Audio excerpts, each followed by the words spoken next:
So we are in Sequoia National Park. This is our first real day in California, actually. We got to our hotel last night really late because we got stuck in horrendous traffic from Nevada to California. So, sorry, I'm like really out of breath right now. We just climbed up this, what is it called? It's called Tunnel Rock. Tunnel Rock, yes. And yeah, this is the view in Sequoia.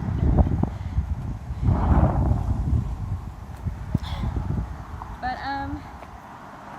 our plan for today, we're gonna drive around here for a little while, and then hopefully we get up to Yosemite in time. Yeah. To go see that area. And then our campsite is actually just a few miles outside of Yosemite. So that's the plan for today.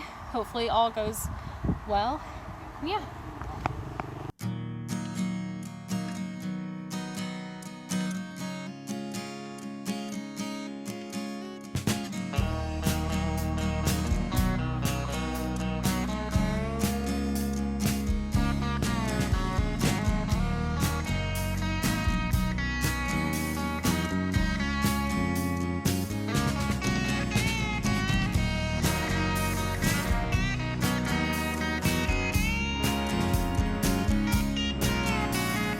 I've been gone for a little while, go a little more insane with every single mile. Now beginning to think that I forgot how to smile. It's been at least 4 months since I slept in a bed, and these worn out tires are running out of tread. I'm looking for a truck stop so I can rest my head.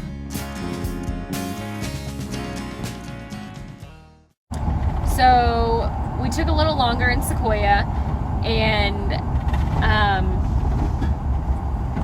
took a little longer to get to Yosemite. And so we rushed all the way here, drove up to the park to find that you have to have a permit to get into the park. Well, we must have got there just minutes after the booth person left, because the park ranger was just getting in the car and sending people away and whatever. But most places you need a permit, or you need a reservation at least, to camp. And we've had no issues with any of the other national parks we've been to. No. But for some reason, Yosemite also requires a reservation Just to get in for the enter. Yeah, just to get in. Just day use, just to get in and drive around during the day. The craziest part about that is that it says, so we picked up a little flyer, I guess, an after hours flyer, and it says, due to COVID-19, you must have a reservation to access Yosemite National Park. You have arrived outside the entrance station hours, so you must self-certify that you have a valid reservation, blah, blah, blah. But it also says that all violations are subject to a maximum of $5,000 fine and or 6 months in jail. So, for going to a national park during the day without a reservation. Yeah. That's insane. If we had just ignored the closed booth and gone in and watched the sunset and left and got caught, we could have gone to jail or had a $5,000 fine. That's insanity. So now the sun is going down and we didn't get to see Yosemite, and now we are driving to our park for the night. It's just, that's a really frustrating end to what was actually a really beautiful day. It was an awesome day. Yeah. And now we don't get to see Yosemite on this trip. Nope, we don't get to see Yosemite at all. We were both really looking forward to. Josh and I have gotten pretty into playing Clue because I think we mentioned it that we played it one day and then immediately watched the movie, and then now we just played it twice today. Yeah. So the first game, by the way, I won. I guess technically like the first ever game you won. I won the very first game. You won the first game tonight. Tonight, yeah. And so we shuffled and we got ready for a second game. And because there's two of us, it's always going to end up that one of us has more of a category than the other one. And this time I had more people and I knew he had like one person, supposedly. Supposedly. And so we, thanks. So we get through most of the game and I'm like trying not to give him any people because I know that I can narrow it down and he can't. And so I didn't want to give him any people. He starts forcing me to give him people, by the way. And I get it down to where I know... With only two people, it becomes almost a game of wits instead instead of a game of clues. Yeah, you're trying to mess with the other person's head more so than... You gotta ask the right questions, but you also gotta give the right answers. Yeah. So I get it down to where I know what the room and the weapon is, and I just have two people that I need to decide which one it is. And I think it was between Colonel Mustard and Professor Plum. And so I guess Colonel Mustard in the theater with the poison. And Josh pulls up Colonel Mustard, which was his character, and he's like, I'm innocent. And I was like, all right. And so then he still doesn't know even what room it's in, right? I didn't know. I still had a lot of rooms left to go through. So he goes to another room, and I prove him wrong. And then my turn comes up again, and I say, okay, so now I know it's Professor Plum in the theater with the poison. And he pulls up Professor Plum, and I was like, no, something's wrong. And he just kept going, and I was like, no, I'm telling you, something is wrong. I have all the people marked out on my list. So then I guessed the same, but with Miss Scarlet. And then she pulled up Miss Scarlet, and I went, well, wait. Because then I had all the people marked off.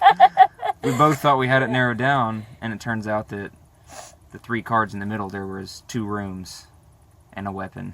Which was my fault, because I did... I did the categories. It must be where we are. We're on Mount Diablo here in California. So the mountain's playing tricks on us. Exactly.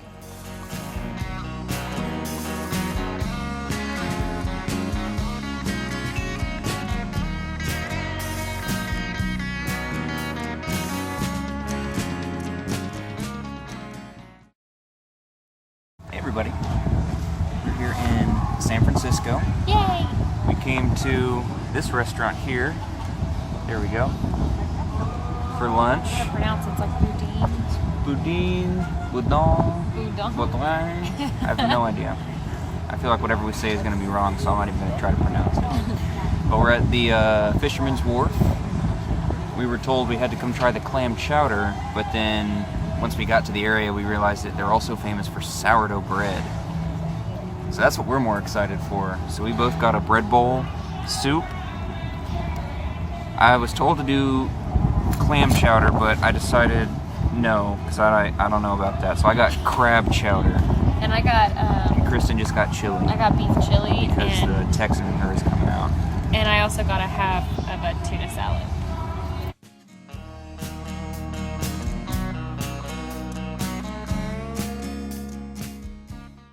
So we just had lunch. What was that? This guy's doing balloons and one of them popped. Oh. We just had lunch and I'm actually like really full. Yeah, we had a lot of food. I had a big lunch. It's really good. I don't know about the clam chowder, but the crab chowder was fantastic. So was the beef chili. Sourdough bowls were awesome. Yep. Here's the balloon guy. One of his balloons just popped. So we are right here on the pier, and we like Alcatraz is just right over there. Yeah, we didn't realize like how close that is to everything. Yeah. It's right there, but we're about to walk up. Which is funny because that's what we were just talking about how everybody's like, you know, you absolutely can't escape this place, which is funny, first of all, because there's like hundreds of people who've actually escaped. Right. But it's also just right there. Like, it's really not far. It's not that far. But yeah, so we're about to walk up, I think it's Pier 39, That gives which you gets up real close to it and a little closer take some to it. pictures and whatnot. But yeah, San Francisco, pretty cool so far. Winter's cold and the summer's hot. Everybody's doing well, but I guess I'm not. Maybe I'll rob a bank just to see if I get caught. Do a 5-year stretch in Huntsville. Doesn't matter to me. Guys, we are on Highway 1 in California. Pacific Coast Highway. It's a really pretty drive. We just left San Francisco. San Francisco is really cool, and I recommend that way more than LA.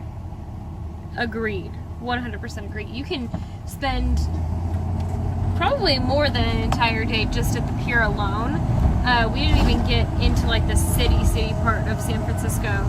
We drove around just a little bit, but yeah, most of our time was down on the piers, Right. Fisherman's Wharf area. Time to kill. At least then I won't have to worry about the bill. It is, I think it's 10:30 here in California. Josh and I are actually headed to the Redwood Forest for the day, and then after the Redwood Forest we are headed up to Oregon. So we are actually leaving California today. But we're in the car and we're talking about our dreams that we had last night. I don't remember much of mine, but I remember that we were just like hanging out in a living room, and we were hanging out with Dylan Sprouse and his fiance. And I didn't tell you this, but I don't really remember like talking to Dylan Sprouse that much. He was like watching TV or something, and we were like way more interested in hanging out with his fiance, and she was just like super cool, and I don't know, it was just really weird. But Josh's dream is far more interesting. Go on. Go on. Go on. I had a dream. I had signed up for some sort of like continuing education class, some sort of weird, college type deal. Two professors. The first professor, I can't remember who it was, but the second professor was Penn from Penn and Teller, and the class was how to build your own UFO.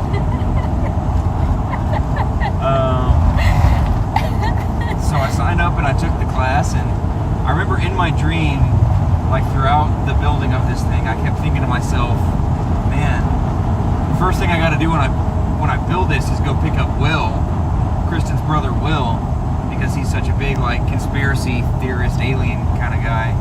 So in my dream, I was like, yeah, I'm going to build this UFO and I'm going to go pick up Will and I'm just going to impress him and blah, blah, blah. And then that's what happened. I finished the class or whatever, so I had my fully functioning UFO. And then I graduated or whatever and hopped inside and I flew off and I picked up Will and we flew around for a while and then I woke up. That's awesome. I love it.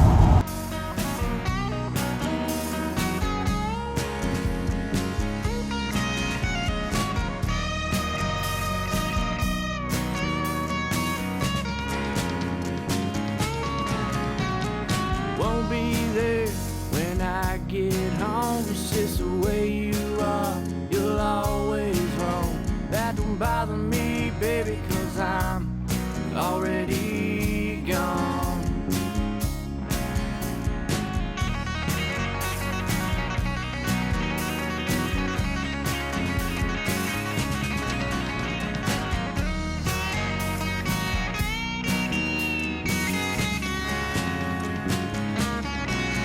Maybe later on I'll find my way after I travel around the world to California. Yeah. Take a hell of a woman to ever make me. So, I'm gonna nerd out for a second. We just read that, and I guess I already knew this, but each ring of a tree shows a year's growth, which is just a little bit thicker than my fingernail, if if you can see. Scroll in, baby. So just this little ring right here is a year's worth. And if you zoom out, obviously, I mean, this tree is, I mean, just with the length of my hand, that's already probably over 100 years old, just my hand's width. And this tree is so huge. I just can't even imagine how old this tree is. It's crazy. Better start counting. So we are officially leaving California. You can see our pizza down here. We stopped and did some laundry before we left and got some pizza for lunch. I don't know if you're gonna be able to see it. I think it's might be too bright out Josh's window, but that's the ocean just right out there. Would you look at that? Would you just look at it? And this road is quite windy and bumpy.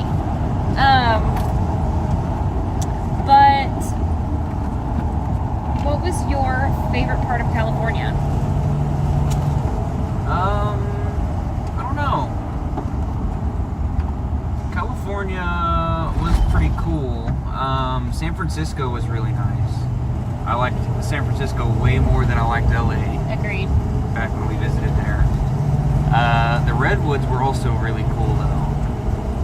The very first time we saw them Was in Sequoia. was in Sequoia National Park, and that was an experience. Hey, this guy's got a Bucky sticker. He does have a Bucky sticker. He must have been down in Texas a time or two. Yeah. But yeah, see, Mount Diablo was really cool too though. We did some cool hikes there. I got to climb some rocks. Josh was pretty insistent on climbing up every rock that he found. There were some good rocks to climb there. What was your favorite part? Definitely Sequoia. Seeing the redwood trees for the first time was more awe-inspiring than I thought it would be.